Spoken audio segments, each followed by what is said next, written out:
23 और 24 जुलाई को रीट की परीक्षा होने जा रही है। प्रशासन के लिए यह चुनौतीपूर्वक काम है, क्योंकि राजस्थान के अंदर रीट परीक्षा हो चाहे दूसरी परीक्षा हो, उसमें नकल को रोकने के लिए ख़ास रूप से बवाल मचा रहता है कि नकल से पहले ही पेपर आउट हो जाते हैं। लेकिन इस बार प्रशासन मुस्तैद है और सभी प्रकार की व्यवस्थाएं जिला प्रशासन हनुमानगढ़ के द्वारा रीट परीक्षा के लिए की जा रही हैं।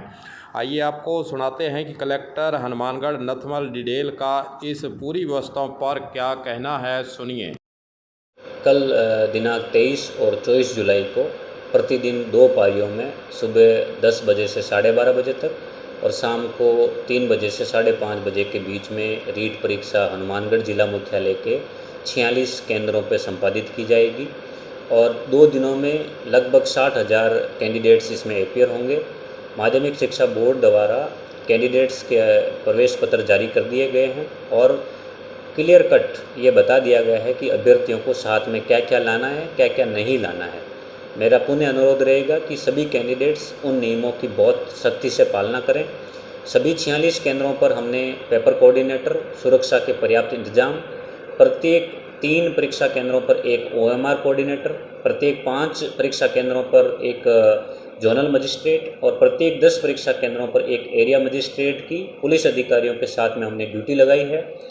रीट के प्रश्न पत्र आकर ट्रेजरी में डबल लॉक में पूर्ण सुरक्षा के साथ में रख दिए गए हैं। सभी 46 केंद्रों पर जैमर और CCTV कैमरा इंस्टॉल किए जाएंगे और किसी भी प्रकार की इलेक्ट्रॉनिक डिवाइस और मोबाइल फ़ोन किसी भी व्यक्ति और अधिकारी को अलाउड नहीं होंगे।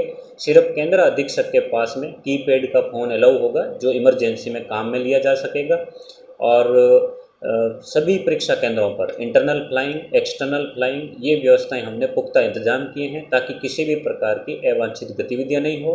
हमारी धर्मशालाएं हैं ताकि रीट परीक्षा देने आ रहे सभी कैंडिडेट्स और अभिभावक जन को हम निःशुल्क ठहरा सकें, उनके लिए भोजन की पर्याप्त व्यवस्था कर सकें। ट्रैफिक पुलिस भी काफ़ी संख्या में जगह जगह चौराहों पर लगाए गए हैं ताकि यातायात स्मूथ रहे, सब लोग सही समय पर पहुँचे।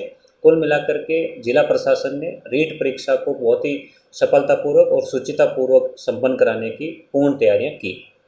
कलेक्टर की अध्यक्षता में आज व्यापारिक संगठनों और स्वयंसेवी संस्थाओं के पदाधिकारियों के साथ हनुमानगढ़ जिले के अंदर आने वाले परीक्षार्थियों के लिए रहने खाने की व्यवस्था के लिए एक बैठक रखी। बैठक के बाद SDM हनुमानगढ़ का क्या कहना है, वह भी आपको सुनाते हैं, सुनिए। हनुमानगढ़ की समाजसेवी संस्थाओं और धर्मशालाओं और अन्य संस्थाओं जो भी इस रीट परीक्षा आयोजित होने वाली है 23 और 24 को, उनकी एक बैठक ली गई। जो महानुभाव पधारे थे उन्होंने सभी ने कुछ सुझाव दिए, जैसे ट्रैफिक से संबंधित, भीड़भाड़ से संबंधित, जो लोग आएंगे उनके ठहरने से संबंधित और टॉयलेट आदि की व्यवस्था से संबंधित सुझाव दिए। श्रीमान जिला कलेक्टर ने उसे बड़ी गंभीरता से लिया और उसके संबंध में निर्देश दिए। सामाजिक संस्थाओं ने भी ये भरोसा दिलाया कि हम अधिकतम जो है बच्चों के लिए नाश्ता, सुबह का भोजन आदि की व्यवस्था करें।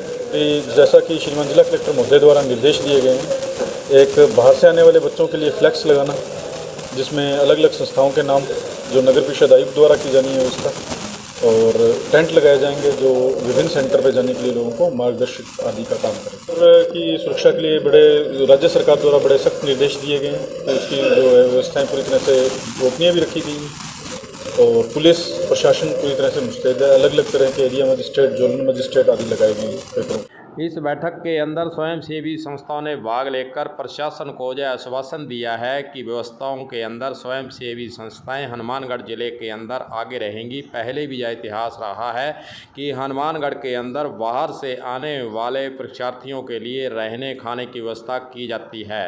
अम्बेडकर संघ की संस्था का क्या कहना है, वह भी सुनिए। माननीय जिला कलेक्टर महोदय ने एक सभा का आयोजन किया जिसमें सभी सामाजिक संस्थाओं को निमंत्रण दिया गया था। उसमें हनुमानगढ़ शहर में आने वाले जितने भी परीक्षार्थी हैं जो रीट की परीक्षा देने के लिए आएंगे, सभी सामाजिक संस्थाओं ने ये निर्णय लिया है बैठ के कि जितने भी परीक्षार्थी यहाँ हनुमानगढ़ पधार रहे हैं उनके रहने खाने और ठहरने की जो भी व्यवस्थाएँ रहेंगी वो सभी निःशुल्क रहेंगी। और जैसा कि आपको पहले पूर्व में भी पता है कि डॉक्टर अम्बेडकर नवयुग संघ हमेशा ये व्यवस्थाएं निःशुल्क करता आ रहा है और इस बार भी हमने ये व्यवस्थाएं बिल्कुल निःशुल्क रखी हैं। हमारे पास लास्ट ईयर जो आंकड़ा बोलता है ऑन रिकॉर्ड वो 1627 बच्चों का बोलता है, और उसके अलावा भी बहुत सारे ऐसे पेरेंट्स हैं जिनको हमने भोजन कराया है और बिल्कुल ठहरे भी हैं वो लोग। प्रशासन के स्तर से बाहर से आने वाले परीक्षार्थियों के लिए रेलवे स्टेशन और बस स्टैंड इत्यादि स्थानों पर पूछताछ केंद्र भी बनाए जा रहे हैं और पुलिस की व्यवस्था की जा रही है और धर्मशालाओं की सूची भी और फ्लैक्स भी लगाए जाएंगे। प्रशासन के स्तर से यह प्रयास रहेगा कि बाहर से आने वाला जो परीक्षा देने वाला विद्यार्थी है उसको किसी भी तरह की समस्या हनुमानगढ़ जिले के मुख्यालय पर नहीं आए, और पहले भी इसी प्रकार की व्यवस्थाएँ होती रही हैं। अब की बार भी व्यवस्थाएँ सुनिश्चित करने का प्रयास प्रशासन के स्तर से किया जा रहा है। कलम न्यूज़ के लिए गुरदेव सिंह सैनी की हनुमानगढ़ से रिपोर्ट।